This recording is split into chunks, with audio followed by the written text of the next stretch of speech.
Urozhainoe jatuh ke Rusia. Prajurit dari Brigade Senapan Bermotor Pengawal ke-37 dari Angkatan Darat ke-36 mengibarkan bendera negara Federasi Rusia di pusat Urozhainoe. Pasukan pemburu dari Buryatia menegaskan kendali penuh percaya diri atas bagian tengah desa, yang dicapai sebagai hasil pertempuran sengit. Demikian keterangan video relawan Timur Jauh Rusia 12 Juli. Pesawat serang Rusia terus bergerak maju ke arah selatan Donetsk mengamankan sisi Urozhainoe Donetsk. Video lain, sebuah area dekat desa Urozhainoe, Republik Rakyat Donetsk. Meter demi meter, unit kelompok pasukan Timur bergerak maju, menggusur musuh dari benteng dan benteng. Pertempuran sengit terjadi di sini hampir sepanjang waktu sebelum wilayah tersebut direbut Rusia.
Штурмуем лесополки, опорные пункты противника. Достаточно серьезно окопался противник, подготавливался. Видно, что подготавливался, ждал.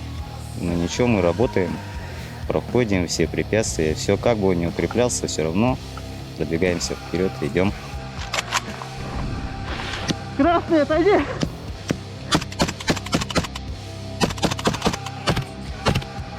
Красный! Опорник взят! Download Tribun X sekarang, menghadirkan lokal menjadi Indonesia.